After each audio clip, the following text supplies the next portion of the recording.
কেইদিনমানৰ ভিতৰতে আমাৰ অসমৰ শিল্প জগতৰ সাংস্কৃতিক জগতখনৰ দুজনকৈ আমাৰ নক্ষত্ৰ হেৰাই গ'ল।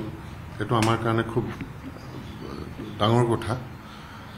আৰু দীপক শৰ্মাৰ বিষয়ে ক'বলৈ গ'লে দীপক শৰ্মাৰ প্ৰাৰম্ভিক যিখিনি সময় আছিলে সেই সময় মোৰো প্ৰাৰম্ভিক সময়। আমি তেতিয়া লগ পাইছিলোঁ।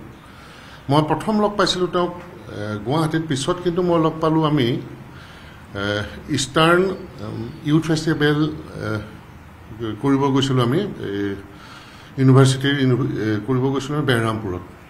তাত তেওঁ মানে ৱেষ্ট বেংগলৰ গ্ৰুপৰ লগত গৈছে। তেতিয়া তেওঁক প্ৰথম লগ পাইছোঁ, তাতে আমাৰ প্ৰথম মুখামুখি হৈছে। আৰু তাৰ পাছত আমাৰ মাজত বন্ধুত্ব গঢ়ি উঠিল। তাৰপিছত আমি বানাৰস হিন্দু ইউনিভাৰ্চিটিত আমি অনুষ্ঠান কৰিব গৈছিলোঁ। ৰঞ্জিত গগৈ, আপোনালোকে চবেই জানে ৰঞ্জিতক, বৰ্তমান তেওঁ বিহু সংগীতৰ লগত বিহুৰ লগত জড়িত। ৰঞ্জিত গগৈ আমি এনেকৈ গৈছিলোঁ, তাতে তেওঁক লগ পাইছিলোঁ। তাৰপিছত আমি ৰঞ্জিত গগৈ মই তেতিয়া আমাৰ প্ৰথম এটা এলবাম ৰূপালী বুলি এলবাম এটা তাত আমি কম্প'জ কৰিছিলোঁ। তাত প্ৰায় আমি 15 দিন আছিলোঁ। তেতিয়া আমাৰ লগত সংগত কৰিছিলে দীপক শৰ্মা। দীপকে তেতিয়া আমাৰ লগত তাতে বাঁহী বজাই আমি গান কৰোঁ। সেইবোৰ গান আপোনালোকে নিশ্চয় মনত আছে। চৰাইপুঙৰ বননি, অৰ্জুন গছৰ কুঁহিপাত, বিনামেকে বজ্ৰপাত, এইবিলাক মোৰ বিহু আছিলে তেতিয়া। সেইবিলাক কম্প'জ কৰোঁতে দীপক আমাৰ লগত আছিলে, ৰঞ্জিত গগৈ আছিলে। আমি বানাৰস হিন্দু ইউনিভাৰ্চিটিত।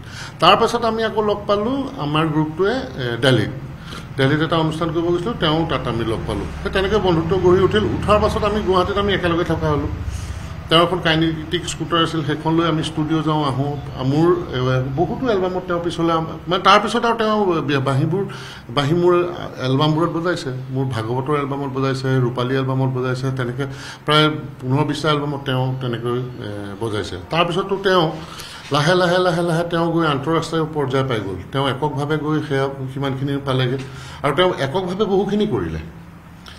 আৰু পিছলৈ তেওঁ নতুন চামৰ মাজত বাঁহী শিকাব ল'লে। আৰু মই শুনাত তেওঁ বহু বাঁহীবাদকৰ পৰা বাঁহী শিকোৱাৰ বিনিময়ত ফিজো লোৱা নাছিল। বাৰু যিয়ে নহওক, তেওঁ কম বয়সতে তেওঁ ইয়াৰ পৰা বিদায় ল'লে আমাৰ মাজৰ পৰা। এইটো খুব মানে আমাৰ ক্ষতি হৈছে আৰু খুব দুখো লাগিছে, কিয়নো আমি সেই সময়ত একেলগে কৰ্ম কৰি থকা ল'ৰা, একেলগে লগ পোৱা আমি। আৰু বিশেষকৈ এই 2 মাহৰ ভিতৰত ইমান দুজনকৈ আন্তঃৰাষ্ট্ৰীয় খ্যাতিসম্পন্ন শিল্পী আমাৰ মাজৰ পৰা হেৰাই গৈছে। আমাৰ অসমৰ কাৰণে এইটো বৃহৎ ক্ষতি, ডাঙৰ শূন্যতা হ'ল। আপুনি বিচৰা বাতৰি পাব কেৱল নিউজ 18 এপত। নিউজ 18 এপ ডাউনলোড কৰিবলৈ স্কেন কৰক এই QR কোড। গুগল প্লে ষ্টৰতো পাব এই নিউজ 18 এপ।